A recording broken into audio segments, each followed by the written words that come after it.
Atlantika okeanining o'rtasida 11 yoshli qizcha yolg'iz holda topildi. Na ovqat bor, na suv va na qutqaruv qayg'i. Faqat kichkina probkali suzuvchi platforma va cheksiz okean. U deyarli 4 kun davomida ochiq dengizda yolg'iz qolgan edi. Avvaliga uni ko'rgan kema ekipaji bu narsani oddiy chiqindi deb o'ylagan. Ammo to'lqinlar orasida harakatlanayotgan kichik oq shakl aslida tirik qolishga urinayotgan qizcha ekanini tushunishdi. Uning ismi Terry Jo Deperalt edi. Ammo bu voqeaning eng qo'rqinchli tomoni uning okeanda qanday tirik qolgani emas edi. Eng dahshatlisi shuki, undan bir necha kun oldin yana bir odam qutqarilgan edi. U odam yaxta kapitani Julian Harvey edi. U rasmiylarga kuchli bo'ron bo'lgani, yaxta ustuni sinib ketgani, yong'in chiqqani va hech kimni qutqara olmaganini aytgan. Uning so'zlariga ko'ra, Bluebell nomli hashamatli yaxtadagi barcha odamlar halok bo'lgan. Ammo Terry Jo tirik qoldi. Va u o'ziga kelib gapira boshlaganida kapitanning butun hikoyasi yolg'on ekanini ochildi. Hech qanday bo'ron bo'lmagan, hech qanday yong'in ham bo'lmagan. Dengiz tinch edi.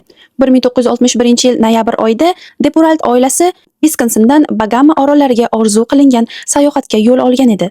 Otasi Arthur, onasi Jean va ularning 3 farzandi 60 futli Bluebell yaxtasida dam olishlari kerak edi. Yaxtani tajribali dengizchi Julian Harveyga ishonib topshirishgan. U bilan birga uning 6-rafiqasi Mary Dean Harvey ham bor edi. U safar davomida oshpaz sifatida ishlagan. Bir necha kun hammasi mukammal ko'ringan: quyosh, dengiz, sho'ng'ishlar va iliq Karib suvlari. Ammo 12-noyabr kechasi hammasi o'zgaradi. 11 yoshli Terry Jo pastki qavatda uxlab yotgan edi. Birdan u qichqiriqlar ovozidan uyg'onib ketadi. Akasi otasini baqirib chaqirardi. Yuqoridan og'ir qadam tovushlari eshitilardi. U tepaga chiqqanida hayotidagi eng dahshatli manzarani ko'radi. Onasi hayotdan ko'z yumgan edi. Akasi ham. Yaqinda esa kapitan Julian Harvey turardi. Harvey qo'rqib ketgan qizchani yana pastki qavatga tushishga majbur qiladi. Ko'p o'tmay uning xonasiga suv kira boshlaydi. Bluebell cho'kayotgan edi. Keyin Harvey yana qaytib keladi. Qo'lida qurolga o'xshagan narsa bor edi. Ular bir necha soniya jim qarab turishadi. U qizchani o'sha joyda yo'q qilishi mumkin edi, ammo u ortiga buriladi va ketadi. Terry Jo yana palubaga chiqqanida yaxta yonida kichik qayiq suzib turganini ko'radi. Harvey unga arqonni ushlab turishni buyuradi, ammo arqon qo'lidan chiqib ketadi. Shunda Harvey unga yordam berish o'rniga o'zi suvga sakraydi va qayiqqa qarab suzib ketadi. U 11 yoshli bolani Atlantika okeanining o'rtasida cho'kayotgan yaxtada yolg'iz tashlab ketgan. Yaxta suv ostiga ketayotgan paytda Terry Jo palubaga bog'langan kichik probkali platformani ko'rib qoladi. Bu haqiqiy qutqaruv qayg'i emas edi, faqat tanasi zo'rg'a sig'adigan suzuvchi moslama edi. U uni yechdi va okeanga tushirdi va ustiga chiqib oldi. Shundan keyin u 82 soat davomida yolg'iz suzib yurdi. Quyosh terisini kuydirardi. Lablarini tuz qoplagan edi. U yota olmasdi, deyarli harakat ham qila olmasdi. Uni qutqargan ekipajning aytishlaricha, u yaqinlashayotgan paytda uning atrofida akulalar suzib yurgan edi. Bu orada Julian Harvey allaqachon qutqarilgan edi. U kichik qayiqda topilgan, yonida Terry Jo'ning 7 yoshli singlisini jasadi bor edi. Tergovchilar darhol g'alati holatni sezishdi. Harvey qutqaruv qayig'ida oziq-ovqat, suv va boshqa kerakli narsalar bor edi o'zi bilan.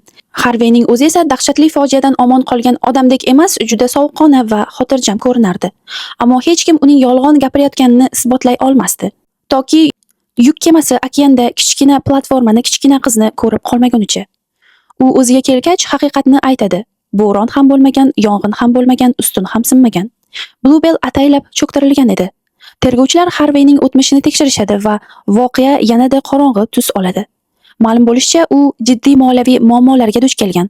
Bundan oldin u rafiqasi Mary D nomiga katta sug'urta policy rasmiylashtirgan edi. Agar u baxtsiz hodisada vafot etsa, to'lov 2 baravar bo'lishi mumkin edi. Yana ham qo'rqinchlisi, Harveyning avvalgi rafiqalaridan biri va uning onasi ham yillar oldin shubhali avtohalokatda halok bo'lgan. Harvey esa tirik qolgan.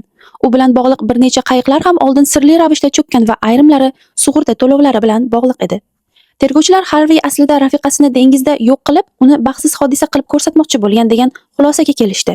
Ammo reja buzilgan. Arthur nimanidir ko'rib qolishi mumkin bo'lgan. Shundan keyin Harvey guvohlarni yo'q qilish uchun butun oilaga hujum qilgan va yaxtani cho'ktirib, yolg'iz qochmoqchi bo'lgan.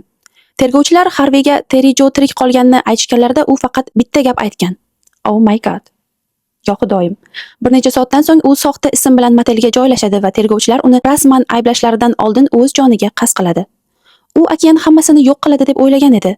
Yaxtani, dalillarni, haqiqatni. Ammo u bitta xato qildi. U 11 yoshli qizchani tirik qoldirdi va aynan shu qizcha butun haqiqatni dunyoga aytib berdi.